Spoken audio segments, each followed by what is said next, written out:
നമസ്കാരം. മലയാളി വാർത്ത ആനുകാലികത്തിലേക്ക് സ്വാഗതം. നമസ്കാരം.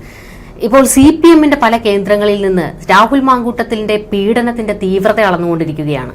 അവർ പറയുന്നത് വല്ലാണ്ട് തീവ്രത കൂടിപ്പോയി രാഹുലിന്റെ പീഡനത്തിന് എന്നാണ്. പക്ഷെ തിരിച്ച് ഈ പറയുന്ന മുകേഷ് MLA-യുടെയും അതുപോലെ തന്നെ PK ശശിയുടെയൊക്കെ പീഡനത്തിന് അത്ര തീവ്രതയില്ല. അതുകൊണ്ട് അവരോട് നമുക്ക് ക്ഷമിക്കപ്പെടാവുന്നതേ ഉള്ളൂ. പക്ഷെ രാഹുലിനോട് അത് ഞങ്ങൾക്ക് കഴിയില്ല, കാരണം വല്ലാണ്ട് തീവ്രത കൂടി നിൽക്കുകയാണ് എന്നാണ് പല കേന്ദ്രങ്ങളിലും ഇപ്പോൾ രാഹുലിനെ ചവിട്ടിപ്പുറത്താക്കിക്കൊണ്ട് പറയുന്നത്. അല്ല, ഞാൻ ഈ സോഷ്യൽ മീഡിയയിലൊക്കെ നോക്കുമ്പോൾ ഈ ഡൽഹിയിലേക്ക് രാഹുൽ വിളിച്ചെന്ന് ചില സ്ത്രീകൾ പറയുന്നുണ്ട്. അപ്പോൾ മൂന്നാറിലെ തണുപ്പ് ചിലർ ഓർമ്മപ്പെടുത്തുന്നു. പണ്ട് ഐസക്കിൻ്റെ കാലത്ത് ഒരു മൂന്നാറിലേക്ക്, അതൊരു ചർച്ചയ്ക്ക് വേണ്ടി നല്ല തണുപ്പുള്ള സ്ഥലമല്ലേ. അതുപോലെ തന്നെ ഇതെല്ലാം താരതമ്യമാണ്. രാഹുൽ മാങ്കൂട്ടത്തിനെ സംബന്ധിച്ച് ഡൽഹിയിലേക്ക് ക്ഷണിക്കുന്നു, ഒരുമിച്ച് ഒരു കാറിൽ പോകാം എന്ന് മറ്റൊരു യുവതിയോട് പറയുന്ന ഭാഗം, അവിടെ റെയിൻകോട്ട് കരുതാൻ മറക്കരുത് എന്ന് ഉപദേശിക്കുന്നുണ്ട്. പിന്നീട് മുകേഷിൻ്റെയൊക്കെ നമ്മൾ പീഡന ചരിതം ആളുകൾ ഓർമ്മപ്പെടുത്തുന്നു. അത് മകളെ മാത്രമല്ല, മകളുടെ അമ്മയെ മുകേഷ് സ്വാധീനിക്കാൻ ശ്രമിച്ചുവെന്നോ അന്ന് വന്ന ചില വെളിപ്പെടുത്തലുകൾ, പിന്നീട് ഒരു സിനിമ നടി മുകേഷിനെതിരെ പറഞ്ഞ കാര്യങ്ങൾ, ഗണേശനെതിരെയുള്ള വെളിപ്പെടുത്തലുകൾ, ശശീന്ദ്രന്, അങ്ങനെ ഒരുപാട് കഥാപാത്രങ്ങളുണ്ട് LDF-ൽ. ഇവരൊക്കെ വിഹരിക്കുകയാണിപ്പോൾ. മറുവശത്ത് കോൺഗ്രസിനുള്ളിൽ ഏറ്റവും ശക്തമായ വിമർശനങ്ങൾ അവരുടെ യുവതലമുറയ്ക്കെതിരെ ഉയർത്തുന്നത് പഴയകാല കോൺഗ്രസ് നേതാക്കൾ തന്നെയാണ്. യുവതലമുറ തിരിച്ച് അവർക്ക് നേരെയും പണ്ട് നിങ്ങൾ എങ്ങനെയായിരുന്നു എന്ന ചോദ്യം. ഈ കോൺഗ്രസിലും CPM-ലുമൊക്കെ പണ്ട് ഇത്തരം കാര്യങ്ങളിൽ അവർക്കൊരു ഏകോപന സ്വഭാവമുണ്ട്. പകല് രാഷ്ട്രീയമൊക്കെ പറയും, പരസ്പരം പോർ വിളിക്കും. പക്ഷെ വൈകുന്നേരമായാൽ ഇക്കാര്യങ്ങളിലൊരു ഏകോപന സ്വഭാവമുണ്ട്. ഒരു ചെറിയ സ്മോൾ അടിക്കുന്നതിൽ, അല്ലെങ്കിൽ ഇത്തരം പെൺവേട്ടകളെക്കുറിച്ച് അഭിപ്രായം തുറന്നു പറയുന്നതിന്, അതിന് DYFI എന്നോ യൂത്ത് കോൺഗ്രസ് എന്നൊന്നുമില്ല. അവർ ഇക്കാര്യങ്ങളിലൊക്കെ ഒരു സോഷ്യലിസം പുലർത്തുന്നവരായിരുന്നു. ഇതിൽ വലിയ ആക്ഷേപങ്ങളും മുമ്പൊന്നും രാഷ്ട്രീയ നേതാക്കൾ പരസ്പരം ഉയർത്തിയിരുന്നില്ല. നമ്മൾ ആകെ കൂടി കേൾക്കുന്നത് PC ജോർജ് പണ്ട് ഗൗരിയമ്മയുമായി ബന്ധപ്പെട്ട ചില വിവാദങ്ങളാണ്. മറ്റ് വിവാദങ്ങൾ മുഖ്യമായി ഉയർന്നു വന്ന PT ചാക്കോയുടെ കാലത്ത്. അന്ന് PT ചാക്കോ പീച്ചിയിൽ വെച്ച് ഒരു കട്ടവണ്ടിയിൽ PT ചാക്കോ ഓടിച്ച കാറ് തട്ടുന്നു. അപ്പോൾ മന്ത്രി ഓടിച്ച കാറ് ഒരു കട്ടവണ്ടിയിൽ തട്ടി, അതൊരു വലിയ വിവാദമായി പിന്നീട് വളർന്നു. PT ചാക്കോയുടെ മേൽ PT ചാക്കോ മന്ത്രിസ്ഥാനം രാജിവെക്കുന്നു. ആ കട്ടവണ്ടിയിലുണ്ടായിരുന്ന സ്ത്രീ ആര്, അതായിരുന്നു അക്കാലത്തെ ഏറ്റവും വലിയ സംശയം, ചോദ്യം, വിവാദം. ഒടുവിലൊരു കോൺഗ്രസ് നേതാവ്, ഒരു വനിതാ നേതാവ് രംഗത്ത് വന്ന് ഞാനായിരുന്നു എന്ന് അവർ സ്വയം അതിൻ്റെ ഉത്തരവാദിത്വം ഏറ്റെടുത്തു. പക്ഷേ ഇന്നും ഭൂരിപക്ഷ സമൂഹം അത് വിശ്വസിച്ചിട്ടില്ല. അതിൻ്റെ ഏറ്റവും വലിയ രഹസ്യങ്ങൾ ഇന്നും പേർന്ന ഒരാളാണ് ചെറിയാൻ ഫിലിപ്പ്. അപ്പോൾ PT ചാക്കോയുടെ കാലഘട്ടത്തിൽ തുടങ്ങി മറ്റൊരുപാട് നേതാക്കളിലൂടെ നമ്മൾ ഇത്തരം വിവാദ പർവ്വങ്ങൾ കടന്നു വരുന്ന കണ്ടു. PT ചാക്കോ പക്ഷേ സ്വന്തം ജീവൻ തന്നെ വെടിയുന്നൊരു ഘട്ടത്തിലെത്തി, ഒരു ഹൃദയസ്തംഭനം. എല്ലാറ്റിനും ഒടുവിലാണ് രാഹുൽ മാങ്കൂട്ടം ഈ പെൺവേട്ടയിൽ വീഴുന്നത്. ഇവിടെ ന്യായമായും സ്വാഭാവികമായും ഉയരുന്ന ചില ചോദ്യങ്ങളുണ്ട്. ഒന്ന്, രാഹുലിൻ്റെ തീവ്രത. സമൂഹ മാധ്യമങ്ങളിൽ ചില പോസ്റ്റുകളൊക്കെ കണ്ടാൽ നമ്മൾ വരണ്ടു പോകും. അമ്മാതിരി പോസ്റ്റുകളാണ്. ഈ രാഹുൽ മാങ്കൂട്ടം ചെയ്ത പെൺവേട്ടകളുടെ കഥകളാണ്. പക്ഷേ ഇതിനൊന്നും വലിയ ഇത് പലതും അന്തരീക്ഷത്തിൽ ഇങ്ങനെ ആളിക്കത്തുകയാണ്. പണ്ടൊക്കെ നാട്ടുമ്പുറത്തെ മൂത്രപ്പുരകളുണ്ട്, ഈ ടൗണിൻ്റെ സൈഡിലൊക്കെ ആയിട്ട്, ഈ ബസ് സ്റ്റാൻഡിലൊക്കെ സൈഡിൽ ഈ മൂത്രപ്പുരയുടെ ആ ഭിത്തിയിൽ ഒരാളുടെ പേരെഴുതിയിട്ട് കുറേ സ്ത്രീകളുടെ പേരെഴുതി വെക്കുക, അല്ലെങ്കിൽ ഒരു സ്ത്രീയുടെ പേരെഴുതി വെച്ചിട്ട് കുറേ പുരുഷന്മാരുടെ പേരെഴുതി, ഊരും പേരുമില്ലാത്ത അത്തരം എഴുത്തുകൾ ഒത്തിരി ഉണ്ട്. അത്തരം എഴുത്തുകളും ഇപ്പോൾ സമൂഹ മാധ്യമങ്ങളിൽ വളരെ വൈറലാണ്. ഇവിടെ ഉയരുന്ന ചോദ്യം, രാഹുൽ മാങ്കൂട്ടം ഒരു സെക്ഷുവലി പെർവേർട്ടഡ് ആയിരുന്നു. ആദ്യമേ നമുക്ക് പറയാം, ഒരു ജനപ്രതിനിധി എന്ന നിലയിൽ, ഒരു പൊതുപ്രവർത്തകൻ എന്ന നിലയിൽ രാഹുലിന് തെറ്റുപറ്റി. പക്ഷേ ഇവിടെ എടുത്തു പറയേണ്ട ഒരു കാര്യം കൂടിയുണ്ട്. രാഹുൽ അത് പരസ്യമായി സമ്മതിച്ചു. താൻ ഒരു വിവാഹിതയായ സ്ത്രീയുമായി സൗഹൃദത്തിലായി, അവരുമായി താൻ ലൈംഗിക ബന്ധത്തിൽ ഏർപ്പെട്ടു എന്ന് കോടതിയിൽ തുറന്നു പറഞ്ഞ ഒരു രാഹുൽ മാങ്കൂട്ടത്തിനെയാണ് നമുക്ക് മുന്നിൽ കാണാൻ കഴിയുന്നത്. രണ്ടാം പരാതി വന്നു നിൽക്കുന്നത് ബംഗളൂരുവിൽ നിന്ന്. ആ പരാതിക്കാരിയെക്കുറിച്ചുള്ള പൂർണ്ണ വിവരങ്ങൾ ലഭിക്കുന്നില്ല. പക്ഷേ ഇവിടെ ഉയർന്നു വന്ന രണ്ട് പരാതികൾക്കും ഒരു പൊതു സ്വഭാവമുണ്ട്. ഈ രണ്ട് പരാതിക്കാരും രാഹുൽ മാങ്കൂട്ടത്തിലിനെ ആദ്യമായി അങ്ങോട്ടേക്ക് ചെന്ന് പരിചയപ്പെടുന്നതാണ്. ഇതിലെ ആദ്യ പരാതിക്കാരി അവരുടെ കുടുംബ പ്രശ്നങ്ങൾ അവതരിപ്പിക്കാനാണ് രാഹുലിനെ സമീപിച്ചത് എന്ന വിശദീകരണവും വ്യാഖ്യാനവും വരുന്നു. പക്ഷെ അത് കോടതി പോലും അത്ര മുഖവിലക്കെടുത്തിട്ടില്ല. രണ്ടാമത്തെ പരാതിക്കാരി രാഹുലിനോടുള്ള ആരാധന കൊണ്ടാവാം സോഷ്യൽ മീഡിയയിലൂടെ അയാളെ പരിചയപ്പെടുന്നു. പക്ഷേ ഈ രണ്ടിലും കാണുന്ന ഒരു പൊതു സ്വഭാവം, ഇയാൾ ഈ രണ്ട് സ്ത്രീകളെയും സ്വാധീനിക്കാൻ സ്നേഹം നടിക്കുന്നു, സൗഹൃദം ഭാവിക്കുന്നു, എല്ലാറ്റിലും വലുതായി എൻ്റെ കുഞ്ഞ് നിന്നിലുണ്ടാകണമെന്ന ആഗ്രഹം പ്രകടിപ്പിക്കുന്നു. അപ്പോൾ ഒരു പെൺകുട്ടിയെ വീഴ്ത്താൻ ഏറ്റവും നല്ല ഉപാധിയായിരിക്കാം ഇത്. എൻ്റെ കുഞ്ഞ് നിൻ്റെ ഉദരത്തിൽ പിറക്കണം എന്ന് പറയുന്ന ഒരു ഉദാത്ത സങ്കല്പം. ആ സങ്കല്പത്തിലാണ് രാഹുൽ ഈ രണ്ടിടങ്ങളിലും വിത്ത് വിതച്ചത്. ഈ രണ്ടാമത്തെ കേസിൽ അത്തരം ഘട്ടത്തിലേക്ക് കടന്നില്ല. പക്ഷെ ആദ്യത്തേതിൽ ശരിക്കും രാഹുൽ ആ പെൺകുട്ടിയെ അത്തരത്തിൽ വശീകരിച്ചു എന്നാണ് നമ്മൾ കരുതേണ്ടത്. അല്പമെങ്കിലും ഒരു ബോധമുള്ള ഒരാൾ, ഒരു കോമൺ സെൻസ് ഉള്ള ഒരാൾ ഇത്തരം അഭിഹിതങ്ങൾക്ക് ചാടിപ്പുറപ്പെടുമ്പോൾ ആ പെൺകുട്ടിയെ ഗർഭിണിയാക്കാൻ ശ്രമിക്കുമോ? ലോകത്ത് അങ്ങനെ ഗർഭിണിയാക്കാൻ ശ്രമിക്കുന്ന അപൂർവം വിഡ്ഢിയാന്മാരായ കാമുകന്മാരിൽ ഒരാളായിരിക്കും രാഹുൽ മാങ്കൂട്ടം. ഇപ്പോൾ രാഹുൽ പൂർണ്ണമായും ജാമ്യം നിഷേധിക്കപ്പെടാൻ ഇടവന്ന സാഹചര്യം പോലും ആ ഗർഭമാണ്. ആ ഗർഭം അലസിപ്പിച്ചതിൻ്റെ, ഗർഭഛിദ്രത്തിൻ്റെ പിന്നിലുള്ള സംശയങ്ങളാണ് കോടതി പ്രകടിപ്പിച്ചിരിക്കുന്നത്. ബലാത്സംഗം പോലും നിലനിൽക്കില്ല. അപ്പർ കോടതികളിൽ, അതായത് ഹൈക്കോടതിയിലും സുപ്രീം കോടതിയിലും ഒക്കെ ചെല്ലുമ്പോൾ ഇത്തരം പല കേസുകളും സുപ്രീം കോടതി എടുത്ത് ചവിറ്റുകുട്ടയിൽ എറിഞ്ഞിട്ടുണ്ട്. കാരണം ഉഭയകക്ഷി സമ്മതപ്രകാരമുള്ള ഇത്തരം ബന്ധങ്ങളെ സുപ്രീം കോടതിയും ഒരു പീഡനം എന്ന നിലയിലല്ല ഈ അടുത്ത കാലത്തൊക്കെയായി കാണുന്നത്. വിവാഹിതയായിക്കോട്ടെ, വിവാഹിത അല്ലാതായിക്കോട്ടെ, പ്രായപൂർത്തിയായ ഒരു പുരുഷനും സ്ത്രീക്കും അവർക്ക് ഉഭയകക്ഷി സമ്മതപ്രകാരം ഒരു ലൈംഗിക ബന്ധത്തിൽ ഏർപ്പെടുന്നതിൽ നിയമപരമായ തെറ്റില്ല. പക്ഷെ ഇവിടെ ധാർമ്മികത, ഇതിൻ്റെ സദാചാരവശം, ഇതൊക്കെ ചോദ്യം ചെയ്യപ്പെടുന്നു. നമ്മുടെ സമൂഹ മാധ്യമങ്ങൾ ഇപ്പോൾ രാഹുൽ മാങ്കൂട്ടത്തിലിനെ ഇത്രയധികം തകർത്ത് ആക്ഷേപങ്ങൾ ചൊരിയുന്നതിന് പിന്നിൽ ഈ സദാചാരവും ധാർമ്മികതയും ഒക്കെ ആവാം. ഈ ധാർമ്മികതയും സദാചാരത്തിൻ്റെയും ഒക്കെ ഈ കണ്ണാടി ഈ പഴയകാല നേതാക്കൾ അവരിലേക്കൊന്ന് തിരിച്ചു പിടിക്കുന്നത് നന്നായിരിക്കും എന്നാണ് ഈ പുതുതലമുറ പറയുന്നത്. എന്തുകൊണ്ടാണ് ഈ പെട്ടെന്ന് ഇത്തരമൊരു പൊട്ടിത്തെറിക്കലിൻ്റെ വക്കിലേക്ക് കാര്യങ്ങൾ എത്തിയത്? ഇവരൊരു പുതിയ പന്ഥാവിലൂടെയാണ് വളർന്നു വന്നത്. ഈ യുവതലമുറയിൽ ശ്രദ്ധേയനായി വന്നത് ഇപ്പോൾ ഷാഫി പറമ്പിൽ, രാഹുൽ മാങ്കൂട്ടം, നമുക്കറിയാം അങ്ങനെ നിരവധി പേര്. ഏറ്റവും ഒടുവിൽ രാഹുൽ മാങ്കൂട്ടത്തിൻ്റെ പിന്നാലെ വന്ന അബിൻ വർക്കിയെ പോലുള്ള കഥാപാത്രങ്ങൾ, പിന്നീട് മറുവശത്ത് മറ്റ് ധാരാളം യുവ നേതാക്കൾ. ഈ സാധാരണഗതിയിൽ രാഷ്ട്രീയത്തിൽ അങ്ങനെ ഒരു സെലിബ്രിറ്റി സ്റ്റാറ്റസ് അതായിരുന്നില്ല ഉണ്ടായിരുന്നത്. വലിയൊരു നേതാവിൻ്റെ ഒരു കൾച്ചറാണ്, ഒരു വേറിട്ട ഒരു മുഖമാണ്. ഒരു നേതാവിനെ ആളുകൾ സ്നേഹത്തോടെയും ആദരവോടെയും അധികാരത്തിൻ്റെ ഒരു ഭയത്തോടെയും ഒക്കെ കാണുന്ന ഒരു കാഴ്ചയാണ്. അത് ഉമ്മൻചാണ്ടി അത്ര സൗമ്യനായിരുന്നുവെങ്കിലും ഉമ്മൻചാണ്ടിയിലും പ്രസരിക്കുന്ന ഒരു അധികാരഭാവമുണ്ട്, കരുണാകരനിലുണ്ട്. ആ ശ്രേണി ഇങ്ങനെ പോയിക്കൊണ്ടിരിക്കും. അതിലപ്പുറം ഈ നേതാക്കളൊക്കെ അന്ന് ജനങ്ങൾക്കിടയിലാണ് പ്രവർത്തിക്കുന്നത്. ഇപ്പോൾ യുവതലമുറയിലെ നേതാക്കൾ സോഷ്യൽ മീഡിയ ജീവികളാണെന്നുള്ളൊരു പരിഹാസം പഴയകാല തലമുറയിലെ നേതാക്കൾക്കുണ്ട്. ഈ അടുത്ത കാലത്തായി കോൺഗ്രസിൻ്റെ പഴയകാല നേതാക്കൾ പരിങ്ങി നിന്നത് ഈ സോഷ്യൽ മീഡിയയിലെ ഈ കുത്തൊഴുക്കിലാണ്. ഒരു വല്ലാത്ത കടന്നുവരവാണ്, കൊടുങ്കാറ്റ് പോലെ. ഈ നേതാക്കൾക്കൊക്കെ തങ്ങളുടെ എന്തെങ്കിലും അഭിപ്രായം പറഞ്ഞാൽ അപ്പോൾ തന്നെ സോഷ്യൽ മീഡിയയിലെ വെട്ടുകിളികൾ ചാടി വീഴും. അവരൊക്കെ അങ്ങ് വെട്ടി നിരത്തും. അവിടെ വലിയ ഹീറോ പരിവേഷം വന്നു. ഈ റീൽസൊക്കെ ഇറക്കി നമ്മൾ കണ്ടതാണ് ഷാഫി പറമ്പിലും ഈ രാഹുൽ മാങ്കൂട്ടവും ഒക്കെ. അപ്പോൾ കഴിഞ്ഞ കുറേ കാലമായി കോൺഗ്രസിൻ്റെ ഉന്നത നേതാക്കൾക്കിടയിൽ ഒരു സംഭാഷണമുണ്ട്. ഈ രഹസ്യം പറച്ചിൽ എന്നൊക്കെ പറയുന്നത് പോലെ ഈ യുവ നേതാക്കൾ പലരും മോറലി ശരിയല്ല. ഇത് രാഹുലിനെ കുറിച്ച് മാത്രമല്ല, മറ്റ് നേതാക്കളെക്കുറിച്ചൊക്കെ. ഇവന്മാരൊക്കെ വെള്ളിയാഴ്ചകളിൽ ഒരു ബംഗളൂരു കറക്കമുണ്ട്. അവിടെയൊക്കെ ഇവർക്ക് സെറ്റപ്പുണ്ട്. അവിടെയൊക്കെ ഈ ഫാം ഹൗസുകളുണ്ട്. അല്ലെങ്കിൽ ഒരുപാട് വ്യവസായികൾ കേരളത്തിൽ നിന്ന് പോയി ചെന്നൈയിൽ, ബംഗളൂരുവിലുണ്ട്. മറ്റ് ചില നേതാക്കളുണ്ട് ഈ വെള്ളിയാഴ്ച വൈകുന്നേരം അല്ലെങ്കിൽ ശനിയാഴ്ച വൈകുന്നേരം നേരെ ദുബായിലേക്ക് ഫ്ലൈ ചെയ്യും. അവർ തിങ്കളാഴ്ച രാവിലെ വളരെ കൂളായി തലസ്ഥാനത്ത് വന്ന് അല്ലെങ്കിൽ കൊച്ചിയിൽ വന്ന് ഫ്ലൈറ്റ് ഇറങ്ങും.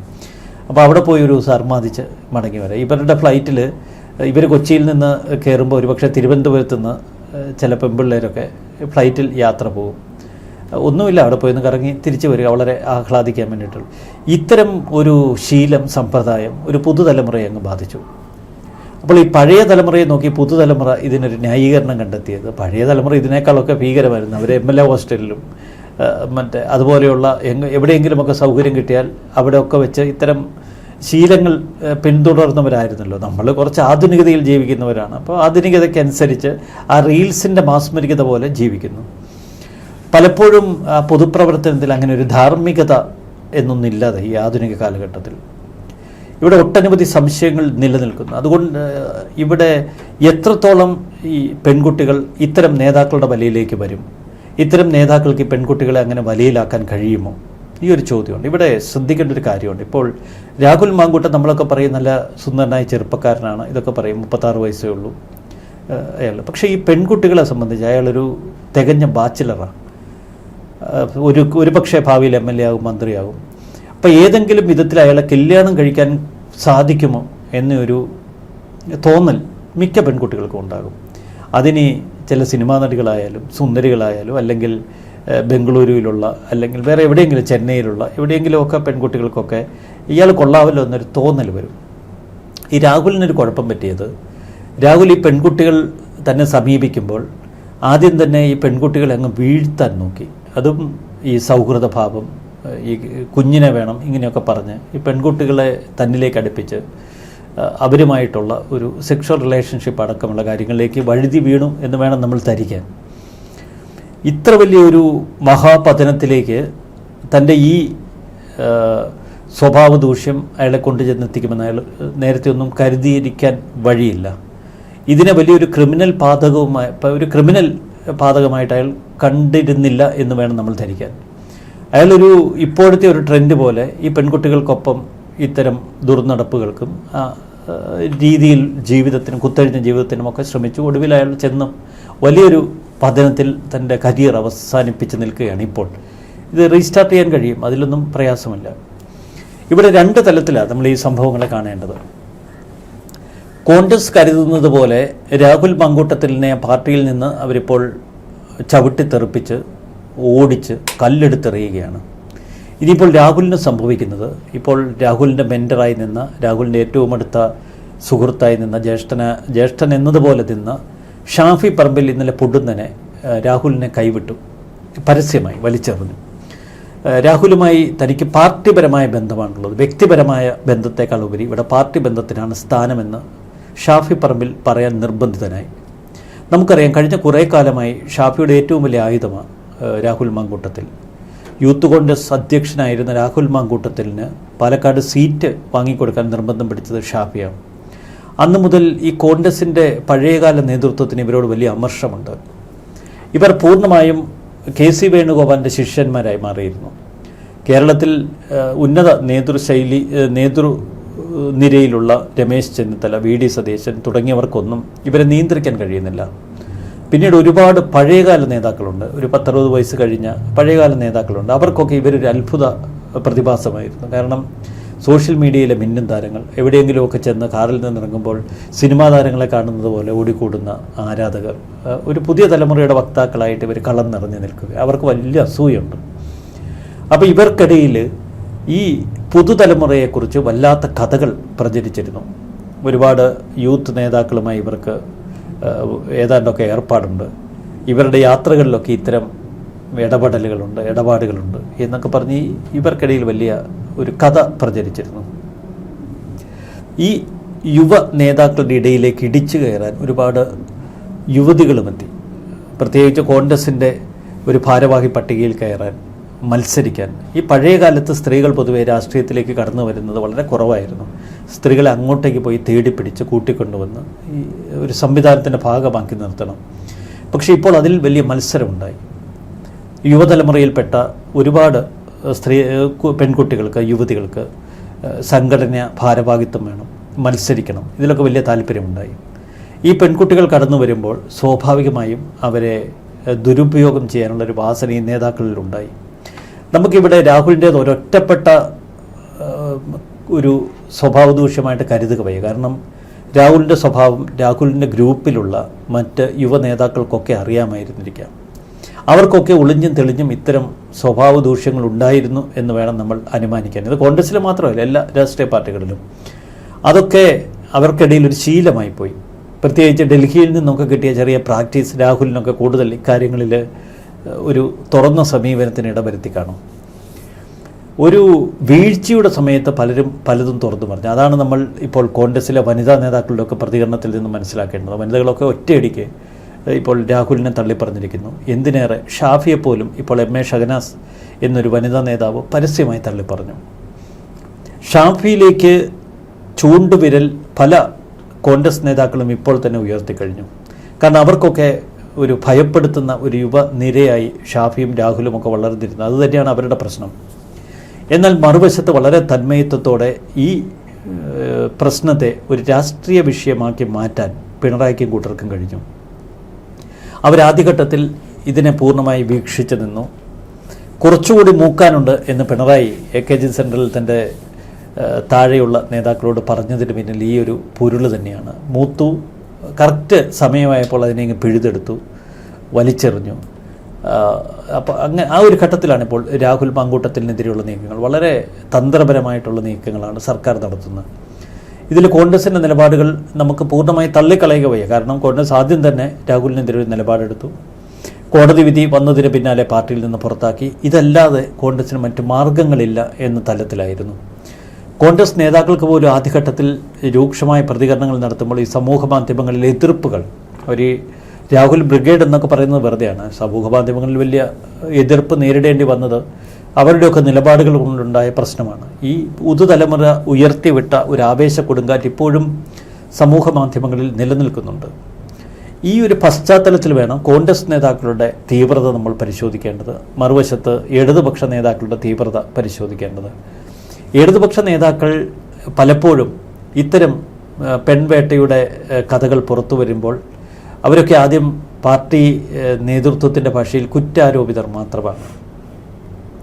അവർക്കെതിരെ പരാതി പോലീസിലെത്തുമ്പോഴോ അന്വേഷണം നടക്കുമ്പോഴോ അപ്പോഴും പാർട്ടി നേതൃത്വം പറയുന്ന ഒരു പതിവ് വാക്കുണ്ട്, അവർ കുറ്റാരോപിതരാണ്. പാർട്ടിയിൽ നിന്ന് ഛിന്ന ഭിന്നം പ്രസ്താവനകൾ വരാറില്ല. മാർക്സിസ്റ്റ് പാർട്ടിയിലെ അല്ലെങ്കിൽ CPM-ലെ ഒരു നേതാവിനെതിരെ ഇത്തരം ലൈംഗികാരോപണങ്ങൾ വരുമ്പോൾ പാർട്ടി നേതാക്കൾ മാധ്യമപ്രവർത്തകർക്ക് മുൻപിൽ വാതോരാതെ എന്തൊക്കെയോ വിവരക്കേടുകൾ, വിഡ്ഢിത്തങ്ങൾ വിളമ്പാറില്ല. വനിതാ നേതാക്കളൊക്കെ ഓരോ മാധ്യമപ്രവർത്തകരെയും വിളിച്ചു വരുത്തി അവർക്ക് തോന്നിയ നിലപാടുകൾ പ്രഖ്യാപിക്കാറില്ല. ഫേസ്ബുക്കിൽ ഇത്തരം കുറിപ്പുകളിട്ട് സ്വന്തം പാർട്ടിയെ വികലമാക്കാറില്ല. എല്ലാറ്റിനും ഒടുവിൽ ഇക്കഴിഞ്ഞ ദിവസം MA ഷഹനാസ് ഇട്ടിരിക്കുന്ന പോസ്റ്റ് ആ പാർട്ടി എത്രമാത്രം വികലമാക്കുന്നു. കോൺഗ്രസ് എന്ന പ്രസ്ഥാനത്തെ രാഹുലിനെതിരെ കോടതി വിധി വന്നതിന് തൊട്ടു പിന്നാലെ നമുക്കറിയാം താര, അങ്ങനെ ഒരുപാട് സ്ത്രീകൾ, വനിതാ നേതാക്കൾ കോൺഗ്രസ്സിലെ, അവരൊക്കെ നെടുനീളൻ പ്രസംഗങ്ങളാണ് സമൂഹ മാധ്യമങ്ങളിൽ പോസ്റ്റ് ചെയ്യുന്നത്. ഇത് ഞങ്ങൾ പണ്ടേ ചൂണ്ടിക്കാട്ടിയതാണ് എന്നാണ് അവരുടെയൊക്കെ ഒരു പൊതുവാദം. ഇത് ചെന്ന് തറയ്ക്കുന്നത് എവിടെയാണ്? ഇത്രയേറെ വനിതാ നേതാക്കൾക്ക് രാഹുൽ മാങ്കൂട്ടം എന്ന ഈ പെൺവേട്ടക്കാരനെക്കുറിച്ച് ബോധ്യങ്ങളുണ്ടായിരുന്നുവെങ്കിൽ, അത് പാർട്ടിയെ നേരത്തെ അറിയിച്ചിരുന്നു എങ്കിൽ പാർട്ടി എന്തുകൊണ്ട് നിലപാടെടുത്തില്ല എന്ന ചോദ്യം തന്നെയല്ലേ ഇവർ മറ്റൊരു തലത്തിൽ ഇപ്പോൾ മുന്നോട്ട് വയ്ക്കുന്നത്. അപ്പോൾ ഒരു പാർട്ടിയിലെ ഒട്ടനവധി സ്ത്രീകൾ അവരുടെ പബ്ലിസിറ്റിക്ക് വേണ്ടി ഇത്തരം വികലതകൾ പച്ചയ്ക്ക് സമൂഹ മാധ്യമങ്ങളിൽ വച്ചലക്കുകയാണ്. അപ്പോൾ കോൺഗ്രസിലെ ഈ തീവ്രത 10 മടങ്ങ് വർദ്ധിക്കും. പുതിയ നേതാക്കളിലേക്ക് ഈ തീവ്രതയുടെ അളവുകൾ ചെന്നെത്തും. ഇതിൽ ഏതെങ്കിലും ഒരു നേതാവിനെതിരെ ആരെങ്കിലും ഫേസ്ബുക്കിൽ ഇപ്പോൾ ഒരു കുറിപ്പിട്ടാൽ അയാളുടെ കൂടി രാഷ്ട്രീയ ഭാവി അസ്തമിക്കും. അത് കൃത്യമായി CPM-ന് അറിയാം. അതുകൊണ്ട് CPM ഉന്നം വയ്ക്കുന്നത് രാഹുൽ എന്ന ഒരൊറ്റ വ്യക്തിയെ ആയിരിക്കില്ല. അവർ രാഹുലിനെ ഉന്നം വയ്ക്കും, പിന്നീട് ഷാഫി പറമ്പലിനെ ഉന്നം വയ്ക്കും, പിന്നീട് കോൺഗ്രസിൻ്റെ യുവനേതാക്കൾ ഒന്നൊന്നായി എല്ലാവരെയും പണ്ട് ഒരു സിനിമയിൽ പറയുന്ന പോലെ ഗർഭക്കേസിൽ കൊടുക്കാനുള്ള ശ്രമങ്ങൾ നടത്തും. ഈ ഗർഭക്കേസിൽ ഇവരെ ഒന്ന് നാറ്റിച്ചലക്കാൻ കഴിഞ്ഞാൽ അടുത്ത നിയമസഭാ തെരഞ്ഞെടുപ്പിക്കും കൂളായി കിട്ടുമെന്ന് പിണറായിക്ക് കൂട്ടർക്കും കൃത്യമായി അറിയാം. കാരണം ഈ തദ്ദേശ ഭരണ തെരഞ്ഞെടുപ്പ് പോലും ഈ രാഹുൽ മാങ്കൂട്ടം വിഷയത്തിൽ മാനേജ് ചെയ്യാൻ കഴിവുള്ളവരായിരുന്നു ഇവർ. ഇവിടെ കോൺഗ്രസ് മനസ്സിലാക്കേണ്ടത്, നമ്മൾ CPM-നെ ഇത്ര പരിഹസിക്കുമെങ്കിലും അവർ ഈ തീവ്രത എന്നുള്ളൊരു വാക്ക് കൊണ്ടുവന്നു. അവർ ഓരോ കേസ് വരുമ്പോഴും അതത്ര തീവ്രതയുള്ളതല്ല എന്ന് പറയുന്നു. അതിൻ്റെ പിന്നിൽ 2 മനഃശാസ്ത്രമുണ്ട്. ഒന്ന്, മനുഷ്യ സഹജമായ ഇത്തരം തെറ്റുകൾ പെട്ടെന്ന് ആളുകൾ ക്ഷമിക്കും. ഇപ്പോൾ ഒരു സ്ത്രീയും പുരുഷനും തമ്മിലുള്ള ഒരു ബന്ധം, ഒരു ലൈംഗിക ബന്ധമാവട്ടെ, അത് ഉൾക്കൊള്ളാനും ക്ഷമിക്കാനും ഒക്കെ ഒരു മനസ്ഥിതി പൊതുവെ മനുഷ്യർക്കുണ്ട്. കാരണം മനുഷ്യരൊക്കെ ദുർബലരാണ് എന്ന ചിന്ത. എന്നാൽ അതിൽ ഒരു ക്രിമിനൽ പാർട്ട് ആളുകൾ അംഗീകരിക്കത്തില്ല. ഈ ആദ്യ അതിജീവിതയുടെ കാര്യത്തിൽ നമ്മുടെ സൊസൈറ്റി പൊതുബോധത്തിൽ വന്ന ഒരു വലിയ പ്രശ്നം, അവളൊരു വിവാഹിതയല്ലേ എന്ന ചോദ്യം അത് ശക്തമായി ഉയർന്നിരുന്നു. വിവാഹിതയായ ഒരു യുവതി, രണ്ടുപേർക്കും ഇക്കാര്യങ്ങളിൽ കുറ്റം ഇല്ലേ എന്നുള്ളൊരു ചോദ്യം അത് സ്വാഭാവികമായിട്ട് ന്യായമായിട്ട് നമുക്കൊക്കെ തോന്നും. അപ്പോൾ അത്തരം ചില ചോദ്യങ്ങളും അത്തരം ചില ചോദ്യം ചെയ്യപ്പെടലുകളുമാണ് ഇപ്പോൾ രാഹുലിൻ്റെ ഈ കേസിൽ ആദ്യം ഒരു തീവ്രത കുറച്ചത്. പക്ഷെ ആ തീവ്രത കൂട്ടി വളർത്തിയെടുക്കുന്നതിൽ കൃത്യമായി ചില ഘടകങ്ങൾ പ്രവർത്തിച്ചു. അപ്പോൾ രാഹുലിനെതിരെ അതിജീവിതയുടെ വെളിപ്പെടുത്തലുകൾ, ക്രൂരമായ ഗർഭചിത്രം, നഗ്ന ഫോട്ടോ അടക്കമെടുത്ത് മൃഗീയമായി പീഡിപ്പിക്കൽ, ഇത്തരം ഘടകങ്ങൾ വന്നു. നമുക്കറിയാം ഈ ജാമ്യാപേക്ഷ പരിഗണിക്കുന്ന ഇപ്പോൾ 9 ദിവസമായി രാഹുൽ ഒളിവിൽ പോയിട്ട് 8ാം ദിവസമാണ് ജാമ്യാപേക്ഷയിൽ മുൻകൂർ ജാമ്യം നിഷേധിച്ചുകൊണ്ട് കോടതിയിൽ നിന്ന് വിധി വന്നത്. ഈ 8 ദിവസങ്ങൾ ഓരോ ദിവസവും ഞെട്ടിക്കുന്ന വെളിപ്പെടുത്തലുകളിലൂടെയാണ് നമ്മൾ കടന്നുപോയത് രാഹുലിനെ സംബന്ധിച്ച്. ആദ്യം മുഖ്യമന്ത്രിക്ക് കൊണ്ടുപോയി ഈ പരാതി കൊടുക്കുന്നു. പിന്നീട് പോലീസ് അന്വേഷണ സംഘം അന്വേഷണം തുടങ്ങി ഓരോരോ ദിവസവും അതിൻ്റെ തീവ്രത കൂട്ടുന്ന തലത്തിൽ വെളിപ്പെടുത്തലുകൾ പുറത്തേക്ക് വിടുന്നു. അതിങ്ങനെ ഒരു ക്രൊണോളജിക്കൽ ഓർഡറിൽ ഡെവലപ്പ് ചെയ്തു വരുന്നു. എല്ലാറ്റിനും ഒടുവിൽ ബംഗളൂരു സ്വദേശിനിയായ ഒരു യുവതിയുടെ പരാതി, ആദ്യം ഒരു ഇമെയിലാണ് KPCCക്ക് ലഭിക്കുന്നത്. ഈ 2 കേസുകളിലും ഒരു വലിയ വീഴ്ചയുണ്ട്. ഒന്ന്, മുഖ്യമന്ത്രിക്കാണ് നേരെ കൊണ്ട് പരാതി കൊടുത്തത് ആദ്യ അതിജീവിത. രണ്ടാമത്തെ അതിജീവിത KPCC പ്രസിഡന്റാണ് പരാതി കൊടുത്തത്. ഇത് രണ്ടും നിയമ സംവിധാനങ്ങൾക്ക് മുന്നിലല്ല, പോലീസ് സ്റ്റേഷനിലോ ഒരു പോലീസ് ഉദ്യോഗസ്ഥന് മുന്നിലോ അല്ല. അപ്പോൾ ഈ 2 കേസിലും നമ്മളിപ്പോൾ ഈ കോടതിയുടെ വിധിന്യായത്തിൽ പ്രതിഭാഗം ഉന്നയിച്ചതുപോലെ ഈ ഇലക്ഷൻ സമയത്ത് ഒരു രാഷ്ട്രീയ നേതാവിനെ ഉന്നം വയ്ക്കുന്ന ഒരു രാഷ്ട്രീയ ഗൂഢാലോചനയില്ലേ എന്ന് സംശയിക്കും. അത് സ്വാഭാവികമാണ്. പക്ഷെ 2ാം പരാതി, ബംഗളൂരു പരാതി വന്നതിൻ്റെ കൂടെ നമ്മൾ കാണേണ്ട ഒരു കാര്യമുണ്ട്. സോഷ്യൽ മീഡിയയിൽ നിന്ന് ആയിരക്കണക്കിന് പ്രൊഫൈലുകളിൽ ഒരേ സമയം ഈ രാഹുൽ മാങ്കൂട്ടത്തിൻ്റെ പീഡന പരമ്പര ഇങ്ങ് വരുന്നു. 60കാരി, പിന്നെ നിരവധി ആളുകൾ, ട്രാൻസ്ജെൻഡർ, എല്ലാറ്റിനും സ്വവർഗം, പിന്നെ അങ്ങനെ ഊരും പേരുമില്ലാത്ത ഒട്ടനവധി. ഇതിൻ്റെ അകത്ത് നമ്മൾ ആദ്യം മുതൽ കേൾക്കുന്നത് ഒരു കോൺഗ്രസ് മുൻ MP-യുടെ മകളെ, ആ MP-യും അദ്ദേഹത്തിൻ്റെ സംഘവും ഒക്കെ ശക്തമായി കളത്തിലുണ്ട്. അപ്പോൾ 36 വയസ്സായി. ഈ വയസ്സിനിടയിൽ എത്ര പേരെ പ്രണയിച്ചു എന്നതിലാണ് രാഹുലിന് പിഴച്ചത്. കൂടുതൽ നമ്പർ, കൂടുതൽ ചതിവ്, കൂടുതൽ കയ്യൊഴിയലുകൾ എന്തൊക്കെയാണെന്ന് നമുക്കറിയില്ല. ഈ പ്രണയ തകർച്ചയ്ക്ക് പല കാരണങ്ങളുണ്ടാവാം. നമുക്ക് ഏകപക്ഷീയമായ ഒരു പോയിന്റിൽ മാത്രം ചില റിലേഷൻഷിപ്പ്സ് വളരെ ടോക്സിക് ആയിരിക്കും, നമുക്കറിയില്ല. അത്തരം ടോക്സിക് റിലേഷൻഷിപ്പിൻ്റെ ഭാഗമാണോ രാഹുലിൻ്റെ ഇത്തരം തകർച്ചകൾ, ഇത്തരം കാര്യങ്ങൾ നമുക്കറിയില്ല. പക്ഷേ ഇയാൾ വളരെ പെർവേറ്റഡ് ആണ് എന്ന് പല കോണുകളിൽ നിന്നും ഉച്ചത്തിൽ മുഴങ്ങി കേൾക്കുന്നു. നമുക്ക് പറയാം ഇയാൾ സെക്ഷലി പെർവേറ്റഡ് ആണ് എന്ന് നമുക്ക് ചാപ്പിയടിച്ച് വിടാം. പക്ഷേ അതിനിടയിൽ ഏതൊരു കുറ്റവാളിക്കുമുള്ള അവകാശം പോലെ ഈ കേസിൻ്റെ വിസ്താരം അല്ലെങ്കിൽ വാദപ്രതിവാദങ്ങൾ കൃത്യമായി ഉയരണം. ആദ്യ അതിജീവിതയെ സംബന്ധിച്ചുള്ള ഈ കേസിനെ സംബന്ധിച്ചുള്ള കൂടുതൽ വസ്തുതാപരമായ വിലയിരുത്തലുകൾ കോടതിയിൽ നിന്ന് വരണം. 2ാം കേസിൻ്റെ നിജസ്ഥിതിയെക്കുറിച്ച് അന്വേഷിക്കണം. അന്തരീക്ഷത്തിൽ ഉയർന്നു കേൾക്കുന്ന മറ്റ് ആരോപണങ്ങൾ എത്രത്തോളമുണ്ട് എന്നതിനെക്കുറിച്ച് അന്വേഷിക്കണം. പിന്നെ ഈ കോൺഗ്രസിൻ്റെ വനിതാ ഭാരവാഹികളായ നിരവധി പേരോട് അല്ലെങ്കിൽ തന്നെ പരിചയപ്പെടുന്നവരോടൊക്കെ ഡൽഹിക്ക് പോകാം, പ്രേമിക്കാം എന്നൊക്കെ പറയുന്നൊരു പൊതുപ്രകൃതം ഇയാൾക്കുണ്ടോ എന്ന് പരിശോധിക്കണം. ഇതൊക്കെ അന്വേഷിച്ച് കണ്ടെത്തേണ്ടതാണ്. നമുക്ക് വേണമെങ്കിൽ അയാളെ ചാപ്പ കുത്തി പെർവേറ്റഡാക്കി മുദ്രയടിച്ച് തള്ളിക്കളയാം. പക്ഷേ ഇതൊക്കെ ജനാധിപത്യ ക്രമത്തിൻ്റെ ഒരു ഭാഗമാണ്. അതുകൊണ്ടാണല്ലോ കോടതിയിൽ ട്രയൽ നടക്കുന്നത്. അപ്പോൾ ട്രയലിൽ സത്യാവസ്ഥ പുറത്തു വരട്ടെ, കൂടുതൽ പരാതികളെക്കുറിച്ചുള്ള വസ്തുതകൾ പുറത്തു വരട്ടെ. നമുക്കതൊക്കെ ആ ഘട്ടത്തിൽ വളരെ വിശദമായി പരിശോധിക്കാം. ഇവിടെ രാഹുലിൻ്റെ ഈ പീഡനവും ഈ പീഡന അനുബന്ധ അയാളുടെ ഇത്തരം കളികളുമൊക്കെ വലിയ തീവ്രതയിൽ അവതരിപ്പിക്കാൻ ഇടതുപക്ഷത്തിന് കഴിഞ്ഞു. ആ തീവ്രത അതിനേക്കാൾ വലിയ ആഘാതമായി കോൺഗ്രസ് അങ്ങ് ഏറ്റെടുക്കുകയും ചെയ്തു. ഗർഭം മുഴുവൻ കോൺഗ്രസ് പാർട്ടി ഒറ്റയ്ക്ക് വയറ്റിൽ ചുമക്കേണ്ട ഒരു ഗതികേടാണ് അവർക്ക് വന്നത്. ആദ്യം രാഹുലിനെ അതിൻ്റെ ഗർഭാവസ്ഥയിൽ കോൺഗ്രസ് ചുമന്നു. പിന്നീട് കോൺഗ്രസ് തന്നെ വയറ് കീറി രാഹുലിനെ എടുത്ത് പുറത്തിട്ടു. പിന്നീട് രാഹുലിനെ പൊക്കിൾക്കൊടി ബന്ധം മുറിക്കാന്നല്ലേ പറഞ്ഞ കെ മുരളീധരൻ, പൊക്കിൾക്കൊടി ബന്ധമൊക്കെ മുറിച്ച് വലിച്ചെറിഞ്ഞു, ചാപ്പിള്ളയാക്കി വലിച്ചെറിഞ്ഞു. പക്ഷെ അപ്പോഴും രാഹുലിനൊരു തുടിക്കുന്ന ഹൃദയം പുറത്ത് കിടന്ന് മിടിക്കുന്നത് ഈ സമൂഹ മാധ്യമങ്ങളിൽ പലരും കണ്ടു. അവരൊക്കെ ആ സാധനം എടുത്തിട്ട് ഇത് കോൺഗ്രസിൻ്റെ ഭാഗമാണ് എന്നുള്ള നിലയിൽ കോൺഗ്രസ് ഇത് വലിച്ചെറിഞ്ഞവർക്ക് നേരെ തിരിച്ചടിക്കാൻ തുടങ്ങി. ആ പ്രതിഫലനം ഇപ്പോഴും ഉണ്ട് സമൂഹ മാധ്യമങ്ങളിൽ. ഇവിടെ ഒരു തീവ്രത അളക്കാൻ കോൺഗ്രസിനും ചില ഉത്തരവാദിത്തങ്ങളുണ്ട്. ഈ തീവ്രത മാത്രമല്ല, എല്ലാ യുവനേതാക്കളുടെയും എല്ലാ സീനിയർ നേതാക്കളുടെയും ഇത്തരം ചെയ്തികളിൽ തീവ്രത ഇളക്കാനുള്ള ഉത്തരവാദിത്വം കോൺഗ്രസിനുണ്ട്. പക്ഷേ ഇതിനേക്കാളൊക്കെ ഇത്തരം വിഷയങ്ങൾ ഒരു തന്മയത്വത്തോടെ കുറച്ചുകൂടി ഒരു ആധികാരികമായി ഒരു നിലപാടോടെ കാണാൻ ആ പാർട്ടി തയ്യാറായാൽ അവർക്ക് പിടിച്ചു നിൽക്കാം. അല്ലെങ്കിൽ ഇത്തരം തന്ത്രങ്ങളിൽ കോൺഗ്രസിനെ വീഴിക്കാൻ, കോൺഗ്രസിന് പണ്ടൊന്നും ഇപ്പോൾ ഉമ്മൻചാണ്ടി എന്ന അധികായനെ, ഉമ്മൻചാണ്ടി എന്ന വലിയ നേതാവിനെതിരെയാണ് ഒരു സെക്സ് ബോംബ് ഇറക്കി ഇടതുപക്ഷം ഒരു കളി കളിച്ചത്. അതിനു മുമ്പൊക്കെ പലപ്പോഴും ഇത്തരം ബോംബുകൾ പൊട്ടി വീഴും നമ്മൾ കണ്ടിട്ടുണ്ട് കേരള രാഷ്ട്രീയത്തിൽ. അന്നൊക്കെ പിടിച്ചു നിൽക്കാൻ കഴിയും, കാരണം അന്ന് അത്ര തലയെടുപ്പുള്ളൊരു നേതൃനിര കോൺഗ്രസിലുണ്ടായിരുന്നു. ഇന്ന് അങ്ങനെ ഒരു നേതൃനിരയില്ല. ഒരു ആക്രമണം ഇങ്ങ് വന്നാൽ ചിതറുന്ന യോദ്ധാക്കളും ചിതറുന്ന പോരാളികളും അതിലപ്പുറം അവരുടെ നേതൃനിരയുമാണ്. അവർക്ക് ഇടയിൽ ഒരു ഐക്യബോധമില്ല. എങ്ങനെ സംഘടിതമായി അതിനെ പ്രതിരോധിക്കണമെന്നറിയില്ല. അതുകൊണ്ട് ഈ തീവ്രത വലിയ പ്രശ്നമാണ്. ശിവൻകുട്ടിയുടെ ഒരു കഴിഞ്ഞ ദിവസവും ഒരു പോസ്റ്റ് ഉണ്ട്. അതായത് അത് ശരിക്കും ലക്ഷ്യം വെക്കുന്നത് രാഹുലിനെയും ഷാഫിയെയും തന്നെയാണ് എന്ന് ബോധ്യപ്പെടുത്തുന്ന തരത്തിലാണ്. അതായത് ശിവൻകുട്ടി പങ്കുവച്ച പോസ്റ്റിൽ പറഞ്ഞിരിക്കുന്നത് പറമ്പില്ലാതെ മാങ്കൂട്ടം വളരില്ല എന്നാണ്. അത് ഒരു കാര്യം. മറ്റൊരു വശത്തേക്ക് നോക്കുമ്പോഴത്തേക്ക് ഷാഫി പറമ്പിൽ അതാണ്, ആ പറമ്പില്ലാതെ മാങ്കൂട്ടം വളരില്ല എന്ന് പറഞ്ഞു വെക്കുകയാണ്. മറ്റൊരു തരത്തിൽ നോക്കുമ്പോഴത്തേക്ക് കണ്ണൂരിലെ സഖാക്കൾ എല്ലാവരും നിരന്തരം ഫേസ്ബുക്ക് കുറിപ്പിടുകയാണ് രാഹുൽ വീണത്തിൽ. അതായത് DJ ഡാൻസ് ഒക്കെയാണ്.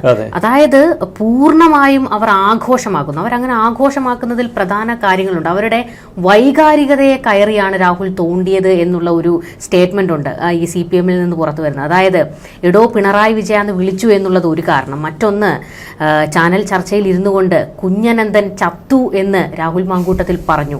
അപ്പോൾ ഈ കഴിഞ്ഞ ദിവസങ്ങളിലൊക്കെ കുഞ്ഞനന്ദന്റെ പേര് പറഞ്ഞുകൊണ്ട് തന്നെയാണ് CPM-ന്റെ കണ്ണൂരിൽ നിന്നുള്ള നേതാക്കളുടെ ഫേസ്ബുക്ക് പോസ്റ്റുകളെല്ലാം തന്നെ. അപ്പോൾ ഇതിൽ കൃത്യമായി തന്നെ ഇനി അടുത്തത് ഷാഫിയാണ് എന്നവർ പറഞ്ഞു വയ്ക്കുന്നുണ്ട്. അത് ഈ രാഹുലിൻ്റെ ഒരു പ്രസ്താവന നമ്മൾ നോക്കിയാൽ അറിയാം. എടോ പിണറായി വിജയ എന്നല്ല രാഹുൽ പറയുന്നത്, എടോ വിജയ എന്ന. കാരണം പിണറായി ഒരു സ്ഥലത്തിൻ്റെ പേരാണ്. ആ പിണറായി എന്ന സ്ഥലത്തെ എന്തിനാ അപമാനിക്കുന്നത് എന്നുള്ളൊരു മട്ടിലാണ് രാഹുലിൻ്റെ പ്രതികരണം. ഈ രാഹുലിൻ്റെ പ്രതികരണങ്ങൾ അത്രയേറെ മൂർച്ചയുള്ളതായിരുന്നു. ഒരു രാഷ്ട്രീയ പ്രസ്ഥാനത്തെ കീറി മുറിക്കുന്ന തലത്തിൽ വളരെ ഷാർപ്പായിട്ടുള്ള പ്രസ്താവനകളാണ്. പക്ഷെ അത് വല്ലതും ഇപ്പോൾ അറം പറ്റിയതുപോലെ അയാൾക്ക് തന്നെ തിരിച്ചു കൊള്ളുന്നു. മുകേഷിനെതിരെ രാഹുൽ മാങ്കൂട്ടത്തിൽ നടത്തിയ ഒരു പ്രസംഗം ഇപ്പോൾ സമൂഹ മാധ്യമങ്ങളിൽ വൈറലാണ്. ഇതൊക്കെ തിരിച്ച് ട്രോളുകളായി വരുന്നു. ഇവിടെ പ്രതിരോധിക്കാൻ ആരുമില്ല രാഹുൽ മാങ്കൂട്ടത്തിലിനെ. ഏകപക്ഷീയമായ ആക്രമണം CPM നടത്തുമ്പോൾ അതിനെതിരെ കോൺഗ്രസ് നിശബ്ദതയോടെ നോക്കി നിൽക്കുകയാണ്. കോൺഗ്രസ് പറയുന്നത് ഞങ്ങൾ ആദ്യം പുറത്താക്കിയല്ലോ. പക്ഷേ ഈ ഇടതുപക്ഷത്തിൻ്റെ രാഷ്ട്രീയ ആക്രമണങ്ങൾ നേരെ ചെന്ന് തറയ്ക്കുന്നത് കോൺഗ്രസിൻ്റെ നെഞ്ചത്ത്. അവർക്കത് തടുക്കാൻ കഴിയുന്നില്ല, അവർക്കതിനെ പ്രതിരോധിക്കാൻ കഴിയുന്നില്ല. പക്ഷെ തിരിച്ച് ഇതേ കോൺഗ്രസിന് ആർജവത്തോടെ ഇടതുപക്ഷ ഗാലറിയിൽ ഇരിക്കുന്ന കളിക്കാരിൽ ഈ ലൈംഗിക വേട്ടയുടെ പേരിൽ ആക്ഷേപം കേട്ടവർക്കെതിരെ എന്തുകൊണ്ട് ശക്തമായ പ്രതിഷേധമുനെ അവർ തിരിക്കുന്നില്ല? അവിടെയാണ് കോൺഗ്രസിന് പാളുന്നത്. ഇതിന് കോൺഗ്രസിൻ്റെ പ്രശ്നം രാഹുൽ മാങ്കൂട്ടം ഇടതുപക്ഷത്തിൻ്റെ മാത്രം ശത്രുവായിരുന്നില്ല, കോൺഗ്രസിലെ ഒരു കൂട്ടം നേതാക്കളുടെ ഒരു പേടി സ്വപ്നം കൂടിയായിരുന്നു. അപ്പോൾ രണ്ടു ഭാഗവും കൂടി ചേർന്നപ്പോൾ രാഹുൽ ഒരു പൊതുശത്രുവായി. അതാണ് ഇവിടെ സംഭവിച്ചിരിക്കുന്നത്. ഇവിടെ ഒരു കാര്യം ചോദിക്കാനുള്ളത്, കഴിഞ്ഞ ദിവസങ്ങളിലൊക്കെ നമ്മൾ ഇതുവരെ ഒളിവിൽ കഴിഞ്ഞിരുന്നപ്പോൾ, അതായത് പാർട്ടി തള്ളിപ്പറയുന്നതിന് മുൻപുണ്ടായിരുന്ന ഒരു രാഹുൽ മാങ്കൂട്ടത്തിലിനെ അല്ല നമ്മൾ കാണുന്നത്. ഇപ്പോൾ അടപടലം മാറുന്ന ഒരു രാഹുൽ മാങ്കൂട്ടത്തിൽ. അതായത് അയാളെ പിന്തുണയ്ക്കാൻ ഈ പറയുന്ന പോലെ ബംഗളൂരുവിലെ റിയൽ എസ്റ്റേറ്റ് നേതാക്കൾ, റിയൽ എസ്റ്റേറ്റിൽ ഉൾപ്പെടെയുള്ള കോർപ്പറേറ്റുകൾ അയാൾക്ക് സംരക്ഷണം ഒരുക്കാൻ തയ്യാറാകുന്നു. പാർട്ടിയിൽ നിന്ന് സഹായം കിട്ടുന്നില്ലെങ്കിലും അയാൾക്ക് പുതിയ ഒളിത്താവളങ്ങൾ കിട്ടുന്നു. വീണ്ടും ഒരു താവളത്തിൽ നിന്ന് മറ്റൊരു താവളത്തിലേക്ക് മാറണമെങ്കിൽ കാറുകൾ ഉടൻ എത്തുന്നു. അപ്പോൾ അയാളുടെ ഒരു സാമ്രാജ്യം വളർത്തിയെടുത്ത പോലെയുള്ള ഒരു പ്രതീതിയാണ് ഇപ്പോൾ ഉയരുന്നത്. അതാണ് ഈ പറയുന്ന CPM-കാരും ഉയർത്തിക്കാട്ടുന്നത്. കോൺഗ്രസ് ഇല്ലെങ്കിലും അവന് നിലനിൽക്കാൻ അവൻ അറിയാം. അവന് അത്തരത്തിൽ പാർട്ടിയേക്കാൾ വളർന്ന് വലുതായത് ഈ പാർട്ടി പോലും തിരിച്ചറിഞ്ഞില്ലേ എന്നൊക്കെയുള്ള ചോദ്യങ്ങൾ ഉയരുകയാണ്. അയാൾ ഷാഫിയുടെ നേരെയും ഉയരുന്ന ഒരു പ്രധാന വിമർശനം അതാണ്. അതായത് ഇരുവരും ചേർന്ന് ഒരു വലിയ ലോബി ഉണ്ടാക്കിയെടുത്തു എന്നൊക്കെയാണ്. അല്ല, ഇതിൽ ഒരു കാര്യം മനസ്സിലാക്കണം. ഇതൊക്കെ സോക്കോൾഡ് മാധ്യമങ്ങളും അന്വേഷണ സംഘവും പുറത്തേക്ക് വിടുന്ന വാർത്തകളാണ്. ഈ അത്യാഡംബര വില്ല, പഞ്ചനക്ഷത്ര റിസോർട്ടുകൾ, രാഹുൽ 6 കാറുകളുടെ കോൺവോയിൽ നീങ്ങുന്നു, ഇങ്ങനെയൊക്കെയുള്ള നട്ടാൽ കുരുക്കാത്ത കഥകൾ. ഇയാൾ എന്തായാലും ഭ്രാന്ത് പിടിച്ച് ബംഗളൂരുവിലും ഉൾപ്രദേശങ്ങളിലുമൊക്കെ ഓടി നടക്കുകയാണ്. അത് സത്യമാണ്. കാരണം അയാളുടെ ഒരു ഡ്രൈവറെ കഴിഞ്ഞ ദിവസം പിടികൂടി, ഇയാളുടെ സഹായിയെ പിടികൂടി, കെമ്പഗൌഡയിലെ ഒരു സാധാരണ ഹോട്ടലിൻ്റെ ഓണറെ പിടികൂടി. ഇയാൾക്ക് പ്രാദേശിക കന്നഡക്കാരുടെ ഒക്കെ സഹായമൊക്കെ കിട്ടുന്നുണ്ട് എന്നുള്ളത് ശരി തന്നെയാണ്. പക്ഷേ രാഹുൽ ഒരുപാട് സൗഹൃദ വലയമുള്ള ഒരു നേതാവ് തന്നെയായിരുന്നു. അയാളുടെ ഒരു സൗമ്യമായ ഇടപെടൽ, സൗഹൃദ വലയങ്ങളൊക്കെ അയാൾക്ക് ബംഗളൂരിലുണ്ട്, കർണാടകയിൽ പല സ്ഥലങ്ങളിലും ഉണ്ടാകും. അതൊക്കെ അയാളെ സഹായിക്കുന്നുണ്ടാവും, അയാൾ ഉപയോഗപ്പെടുത്തുന്നുണ്ടാവും. പക്ഷേ ഈ കഥകൾ പൂർണ്ണമായും നമ്മൾ മുഖവിലേക്ക് എടുക്കരുത്.